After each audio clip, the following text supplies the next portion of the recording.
Yeah. Could you ever go back there as manager? Would you like that one day? Well, I think anyone who's played for Man United would love to, if they've got ambitions in management, would love to manage Man United at one point. But as the manager said a couple of weeks ago, you need experience to be manager at that club. For me, this is the first step into management, and maybe in 25 years' time, when I'm approaching 60, well, I've gone past 60 then as well. Maybe that's the time. We'll work on your maths as well as your management. Is that what Alex said to you? Well, no, the gaffer said he thought it was the right time now for me to go back, and it's the right step to go into Norway and manage there as a first opportunity. Well, 25 plus 37 is not too bad. It's not 62, isn't it? Actually, maths is one of my strengths. Very good. You've mentioned Sir Alex quite a few times now. Obviously, a huge part of your life. Has he been like a father? Have you ever had the rough end of his tongue there as well?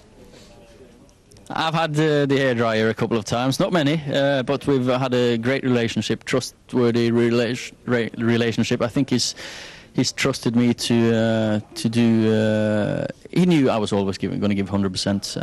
I was always going to be loyal to him because he's a fantastic boss, fantastic human being. He just lives around the corner from me as well, and I've had to pick up his racing posts a few times and stuff when he's left for training without it. So I've had a fantastic time, and I'm going to enjoy the last few weeks with him. What secrets have you learned? What makes Alex so good? And what will you use as a manager that you've learned from him? I don't think there's any secret to the gaffer. I think his enthusiasm, his work rate, his will to always improve and win, that he demands 100% loyalty, 100% effort every single day from his players.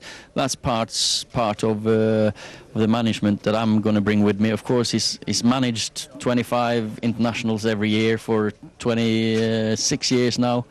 Or 24 years, however long, 24 years. And the math is not that good, actually. But he's shown me how to treat human beings as they are. He's human beings with flesh and blood, and it's not a computer game. He knows what buttons to push with each and every individual. Will we ever see his like again? I don't think so. I think he's second to none. I think no one will ever stay as a manager of a top or the biggest club in the world football for so long. And you were the man who created what he craved most. Just tell me, the Nou Camp in '99. Is that your fondest memory as a United player? I've got so many fond memories, but of course '99 was special, and I've got a picture in my office back home with me and the gaffer. He's got a bottle of champagne and his arm around me, and I just remember I was so happy for him. Because that's one of the traits of the manager as well. Everyone wants to play for him. Everyone's so happy for him when we win, and that's down to the way he treats people. And for me, that's it's one of the best moments. But I've got to say, we beat Newcastle 2-0. I'm walking off, and my little Noah is clenching his fists, and he remembers his dad as a goal scorer. That's 3 years after my last game, and that was maybe the biggest moment.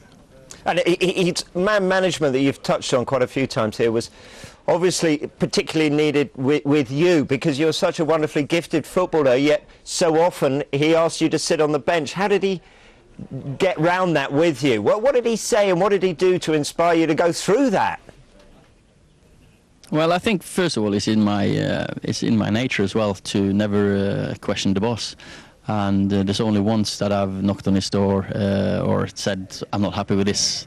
I can take that with him, and he knows what happened then. But when he comes before a semi-final in the Champions League, he knocks on my hotel room, and he stays for 45 minutes with me, explains why he's leaving me out and puts me on the bench. Of course, that means a lot. What did he say? What was his reasons? that's between the two of us. But he also came down to that. He hoped maybe I could come on and score an important goal. I missed a chance, and that's haunted me for the rest of my career, actually. Have you brought a hairdryer with you out there? Are you going to be like him? Well, you can't be like him. I've got to be myself, and I've got to. That's the important thing. You'll get found out if you're someone else. I've got to go in there with my experience, my way of doing things, my philosophy. But of course, I've learned a lot from the manager, and he's transformed me into the professional I am now. You spoke about it never being in your nature to complain about the coach, never being in your nature to go against Sir Alex Ferguson. I've got to ask you about what you thought about Wayne Rooney then, and what he came out with a few weeks ago, and how that was resolved. What did you make of all of that? Well, you know, what the manager said after, with his experience, he could handle that situation, and that was the best management I've seen for ages. And he was, for us coaches that were there, we're proud of working for him, and that's the bottom line of it. So you sat down with him. You said, "I'm homesick. I want to go back to Molde," and he I didn't say I was homesick. You wanted to go back home. This is what you said. You want to go back to Molde. Did he say go away for a few years? And I tell you what, Ole, I reckon you could well be back here as manager one day. Did he give you that sort of carrot? No, he encouraged me to go there, find my own way. He thought it was the right step for me at the right time. So that was the words I needed to hear. And obviously there's a vacancy. There's loads of lads here waiting for me as well. And I've got to fly back because I've got a game Thursday, training tomorrow. So I've got to finish these as well. Just one last question. Right. There's a vacancy at Old Trafford. Who would you like to see as the new reserve team coach? Ask the gaffer. He's got it all sorted. That's never been my job. I'm sure he knows what he wants to do. Warren's been a great assistant for me. We work together. I've learned so much from him. So I'm looking forward to coming back working tomorrow as well. Ole, you're magnificent. Still, if they still let me in. You're magnificent. Thank you very much. Cheers. Thanks. Bye.